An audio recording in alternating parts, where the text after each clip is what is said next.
had a lot of respect for Coach Richardson and that Wheeling team. We kind of, like I said, we have a saying with amongst ourselves in our program. We respect everybody, fear no one. Obviously, had a lot of respect for him and his program. Be wishing them well as the season goes on.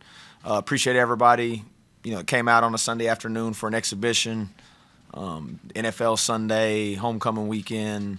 A lot of stuff going on, and again, I think that's what makes this place uniquely special, especially in this time period. It's fun to be out there in Hope Coliseum in front of your fans, put the jerseys on for the first time. Thought defensively, thought we were fairly consistent for the most part. Took them deep into the shot clock. Was able to do that several times, not break down, make it hard on them. And again, they can challenge you in different ways. They're smaller, kind of 5 out, can put you in space, but I thought we did a good job of not getting spread out. Wasn't crazy about the way we started the second half. Again, our closed door scrimmage, our closed door not so secret scrimmage anymore was kind of similar. Didn't feel like we started great to come out of halftime. We talked about that at halftime today and still came out a little slow. So that was disappointing. Got back in the flow of it and thought our defense was good enough when nights, when you're not shooting the ball well, which you're not always going to shoot it. Kind of anticipated that a little bit as well as we shot it in our closed door scrimmage. You kind of know you're like just the law of averages. But thought Harlan did a really good job establishing himself below.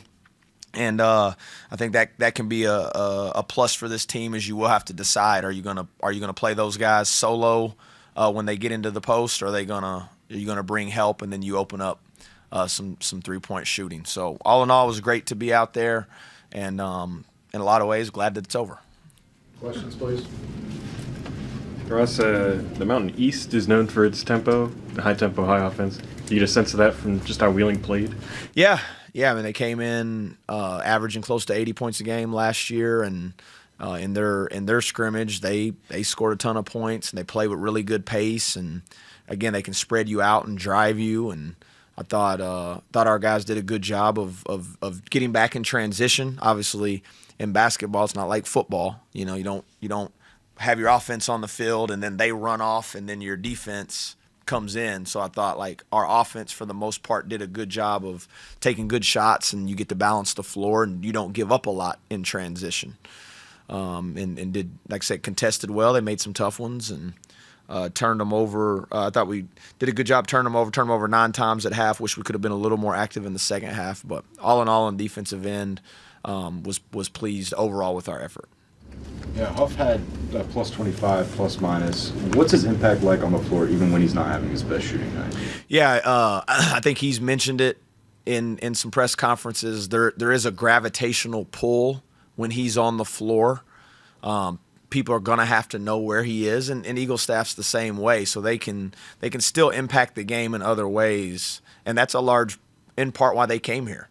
They knew they needed to become better defenders. They knew they needed to find other ways other than just scoring, and Honor does that. He's a good passer.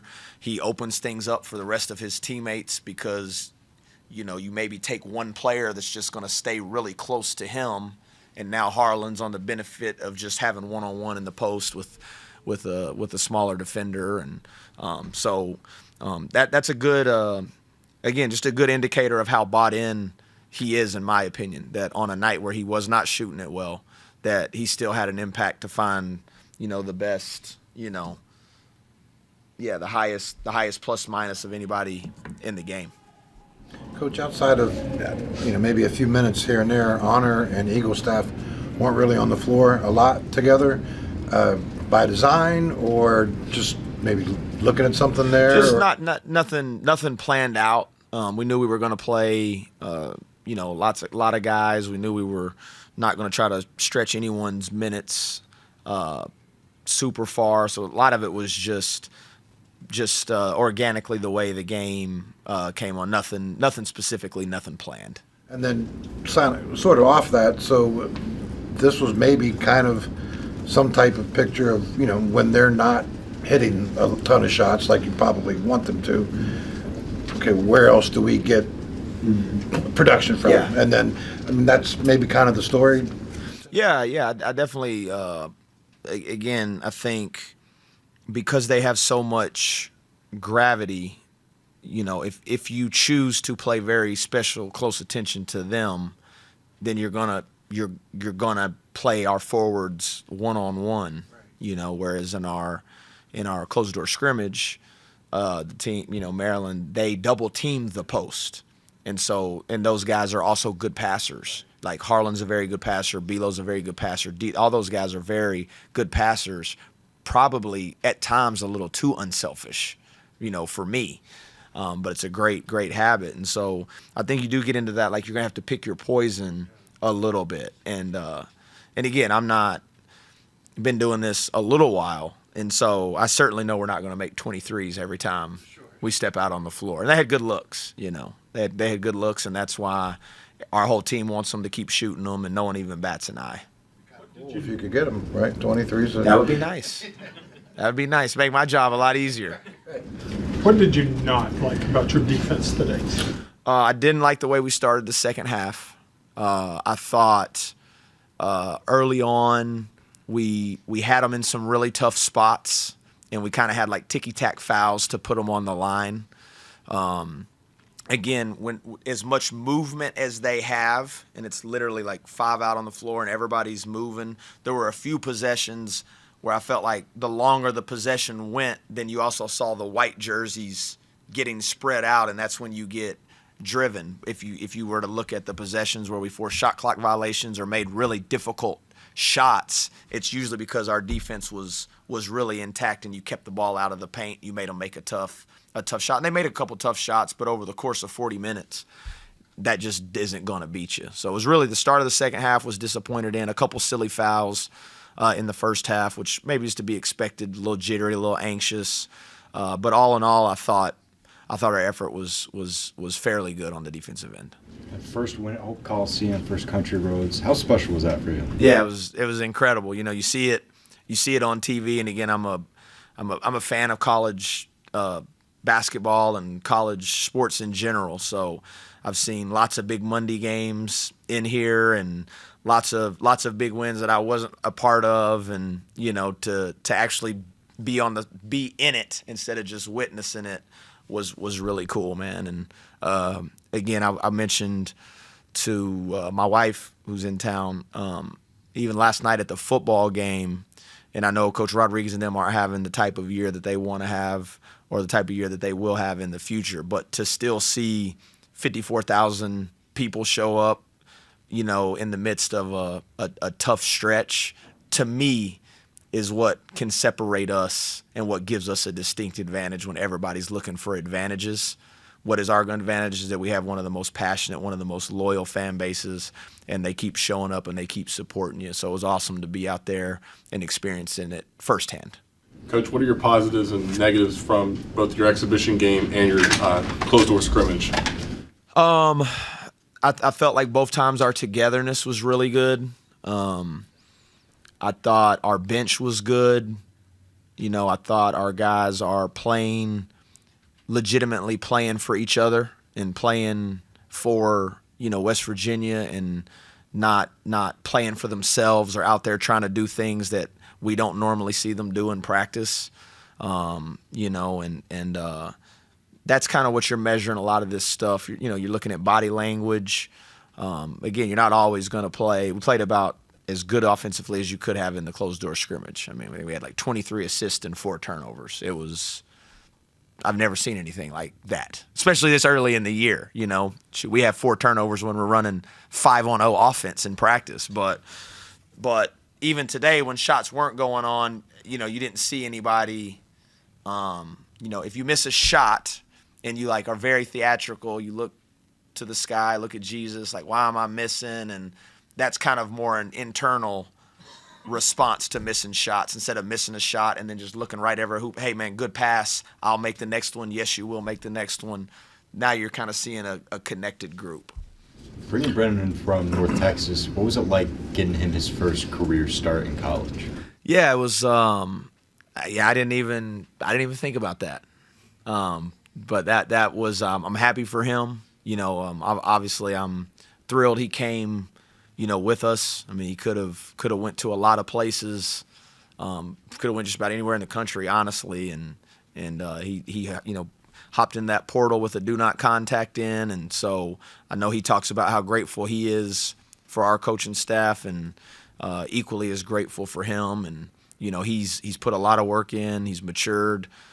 He's earned that. And the coolest thing about him, to my opinion, you got to remember, he was a first-team All-League player in the American last year, and not one time did he ever mention the words like, can I, can I start, or like never even brought it up. So again, that's kind of the heart and the embodiment you want of an entire program. So was glad I was get to be a part of it. Coach, with the Harlan's game, do you see some real big positive steps there for him, or do you take it with a grain of salt, knowing that he had a big size advantage out there today, or maybe both? I don't know. He's a large human being, so he's going to have a size advantage most nights. I mean, like I said, he's a large man amongst large men, and he's such a big target down there. And again, to me, he gives you the ultimate, like, what are you going to do when the ball is thrown in there to him? Are you going to dig it out? Are you going to double it? And you have to make a choice. And more often than not, if you choose to guard him one-on-one down there, he's either going to score it or get fouled. I mean, that is the luxury, and he's just getting in better shape. He's getting in better condition. He did miss a little time recently, leading up to our closed door scrimmage, but yeah, he's just the changes he's made to his body, and again, also inside that, just the forwards are a central focal point of your defense. They're kind of the last line of your defense. They're like your free safety or your middle linebacker.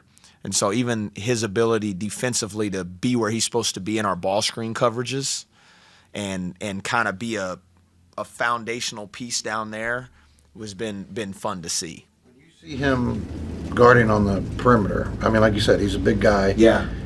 He's probably, most people would think he's not supposed to be out there. Yeah. But you probably don't feel uncomfortable. No, we've challenged him. We've really challenged him. I mean, if you'd asked him 6 months ago, he probably didn't think he should be out there. But, we've challenged him. He does have good feet. He's got great size. So it's really just about getting him comfortable being out there, engaging the proper amount of distance. And just, if they make a tough shot over you, then you tip your hat to them, but you don't need to foul them. You don't need to panic. And a lot of it's just getting comfortable being out there on the perimeter, which he has. And one last one, Jenkins with his shoulder brace, is that new or something he's always had? Just banged up a little bit, and it's just something he's gonna play with, and he'll have to wear when he plays. What have you thought about his performance so far between today and also the closed door scrimmage? Yeah, he gives you he gives you such a different punch. Jasper's so in control and such a good.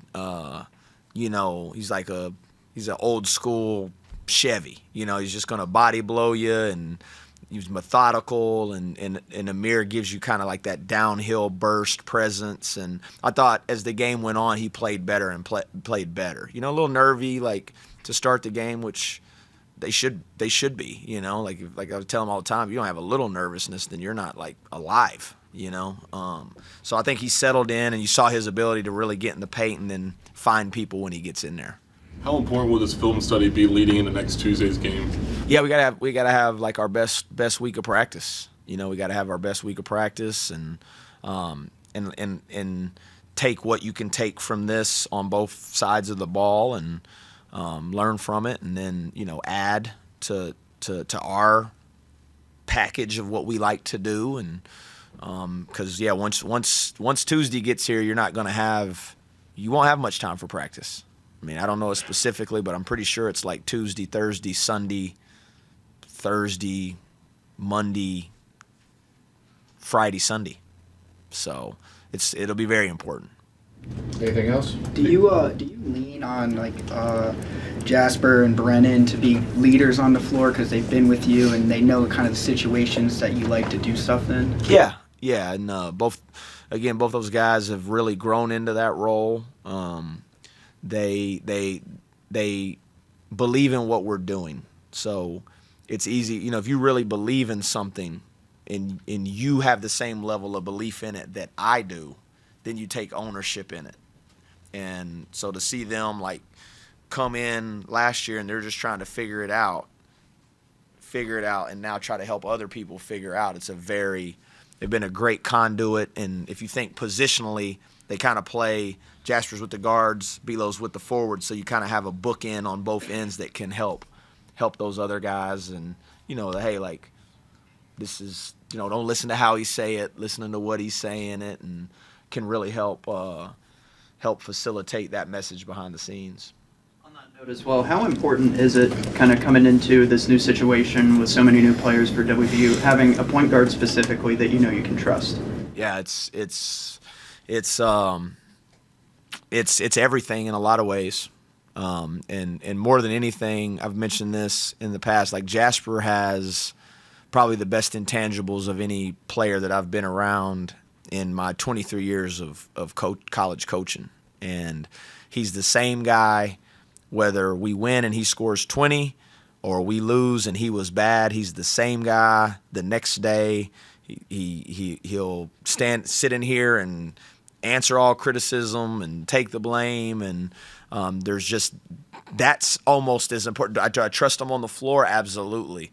But I also know if things ever get rocky, which they will, that he's going to be that pillar that can hold that thing together. And he has such a maturity with everything, and he really is an old soul if you get to know him. And he plays at his pace, he eats pregame meal at his pace. I mean, he doesn't do anything fast, man. He's one of those, like, when your parents tell you to slow down and eat your food, you don't have to tell him to slow down. He's savoring every bite.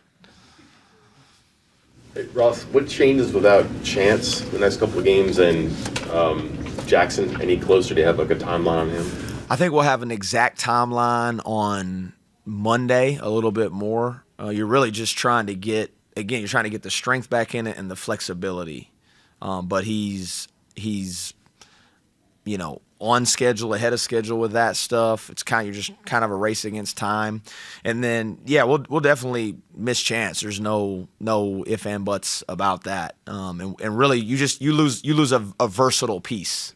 Like again, he gives you the ability to go bigger and play him on the perimeter, and then those small ball lineups, he gives you he can play a four, and he's a downhill driver. He draws fouls. He's a load in the open floor. So we'll miss him. But we'll have to find a way to do it without him, and he'll be out there quick. I mean, that's the thing about basketball. 5 games, that's like 10 days.